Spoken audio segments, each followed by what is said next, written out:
Hello everyone and welcome, I'm Beastly Eel, and in today's video we're going to be talking about the latest episode of Daredevil Born Again. So the episode starts off with this little girl with who we're assuming is her mother, but we don't actually get to see her. And apparently there's an alarm that goes off that allows this person to know that there's a problem. So she goes outside. While this is going on, a bomb is thrown or a grenade is thrown into the house. And all of a sudden, all these armed men are taken out one by somebody we don't know quite yet. Obviously, once it's all done, the person takes the device, throws it outside the house, it explodes, it's all set. It turns out to be none other than Jessica Jones. So Jessica Jones has a baby. Well, not a baby anymore. She's a young little girl. I want to say maybe 7. But don't quote me on that. But definitely a young child in general. And it is assumed to be none other than Luke Cage's daughter as well. So she had taken out all the men, and apparently she had let Karen know what was going on, and she wanted to meet with Matt, aka Daredevil. So while this is going on, Fisk is dealing with the fact that his wife is dead. It turns out that unfortunately she did pass, and he kills the doctor to come in to tell him that she's dead. And how he does it is he goes in for a hug and squeezes until he breaks the guy's back with ease, and just throws him to the floor. He walks out, and Buck goes in to clean up the mess. So while this is going on, we then have the funeral, which was very well done, but everyone's staying away from Fisk. And Fisk is also purposely not wanting to speak to anybody. One of the biggest conversations during the funeral, the coalition after the funeral, is with the mayor and I want to say it is the campaign manager of Fisk, basically talking to each other, and she's like, I was only on board with Vanessa. I was not on board with Wilson Fisk at all, and that he's going to have to make decisions, or he's going to have to change his ways, or else we're going to make him change. And she's just kind of like, I don't think that's a good idea. Like, that's not going to go well. And she's like, well, too bad. She was like, I told you I wanted you to run for mayor. And she was like, I can't handle the campaign. She goes, I could do it like this, but I definitely don't want to be dealing with it firsthand. Which I thought was interesting because we know she becomes the mayor in Spider-Man Brand New Day. So we'll have to wait on that front. So anyway, like I said, these people are just kind of having their moments and everything else, and Fisk just doesn't want to be around anybody. Fisk gets a call from none other than Mr. Charles, because Mr. Charles is pissed off that his guns and everything else are gone. They were taken. And it turns out the Vigilante Task Force has taken all the guns, ready to use them on New York citizens. So that turns into a big argument between him and Mr. Charles, and Mr. Charles says, I don't think you want to be making me an enemy. And Fisk is like, I really don't care. Click. And Mr. Charles was not happy with that. Apparently Mr. Charles speaks to the governor, is basically like, we need to work on getting rid of Fisk, because this is becoming a problem for everyone. Kind of showing that he has this overarching kind of connection to everyone, which was interesting in and of itself. So, we have we have Jessica and Matt speaking on top of a building next to where Fisk has all his weapons. So during the argument and everything else, during them talking, I should say, we find out that Jessica Jones is not able to maintain her powers. Her powers are inconsistent right now. And apparently it's ever since she gave birth to Danielle that her powers have kind of come and gone, and it's unpredictable. Because Matt was able to tell that she had like a broken rib during the fight that she had with the armed men. And she's like, yeah, it comes and goes. So she goes, you want to raise some hell in there? And he's like, fine. So the two of them go down and start tearing up the place. And she's bashing people through walls. She is not happy. She made it very clear to Matt, apparently, that none of this should have been touching her to begin with. And he was like, it shouldn't be anyway.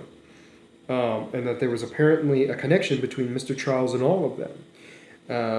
And that apparently they all were offered a job that only, it sounds like anyway, that Daniel Rand and Luke Cage took. Which makes sense because they're heroes for hire. So we see Jessica fighting, throwing people around without a problem, and all of a sudden she punches one of the guys in the face, and it hurts her hand. Then Daredevil comes in to take everyone else out. She gets hit in the face. She has a bloody nose, and he's like, "Oh," she's like, "Yeah, it's just not that great." The place starts to burn down, and the two of them run out of there. Mostly everything kind of gets blown up, just from them fighting and everything else, causing a massive explosion, and got them out of there as quickly as possible. So that's the last we see of Miss Jessica Jones, at least for this episode. So Matt goes back to Karen, basically stating what's going on and to figure out something else. So the idea is they're going to have to come up with a plan to try to stop Fisk, because the concern is Fisk is going to lose it now that Vanessa is gone, and that he's going to go well over the deep end, further than he's ever gone before. While this is going on, the deputy mayor of communications was told by Buck to allow BB to join his circle. The idea is to find out if she's actually the mole. You give her a fake story. If it leaks, then you know she is the mole. So she agrees to go to his mother's house for his birthday to celebrate. They have a great time. She finds out this information about Fisk that is obviously fake, but she doesn't know it, that Fisk is not going to be running for another term, mostly due to the fact of his loss of Vanessa.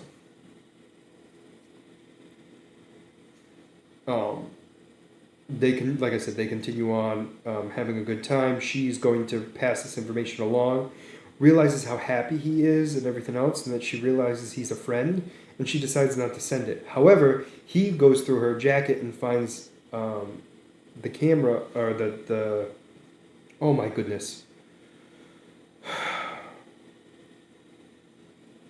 the memory card for a camera, basically demonstrating to him that she is in fact the mole. And so they have a little bit of a tiff, and it ends there between them.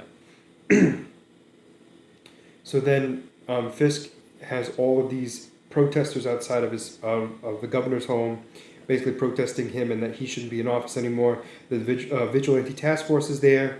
They find out that one of theirs is a mole, which is the guy that was captured by Karen and, basically just Karen.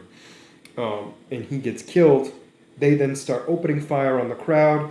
They have the White Tiger and Karen there trying to help civilians there, because civilians are getting knocked out and badly hurt, and pretty much taken down hard. Then they start opening fire on people, and during the tussle, Karen's wig gets knocked off, and the leader of the vigilante task force notices that Karen is there, and she is held at gunpoint, and that's how that piece ends. And it's kind of just this whole cluster of everything happening all at once. What I didn't mention was Bullseye is being treated by the nurse, which happens to be White Tiger's aunt. I thought it was going to be Claire. I was wrong. So anyway, he's getting medical attention as best he can in this situation. And the next episode has got to be the aftermath of this whole, protest. Also, I imagine Karen's going to be used as bait to take out Fisk. Also, Matt and Fisk fight each other. And it looks like Matt is going to lose, which is not fun. Matt gets beat up pretty hard by Fisk. And it is a very nice fight scene, though, I do have to say. It was actually an incredible fight between the two of them. So it kind of ends with like Matt losing to Fisk and Karen being captured by the Vigilante Task Force. So we'll have to wait and see what happens there. But I'm very curious to see where these next 2 episodes are. I believe it's 2 episodes left. So I'm very curious to see where it's going to go. I'm actually very excited to see what happens next. But let me know what you guys thought about these 2 episodes, this episode down in the comments below. Did you like it? Did you not? And why? And as always, if you like the content you see, please make sure to like and subscribe down below. Other than that, this is going to be Beastly Eel signing out. Have a wonderful night. Bye-bye.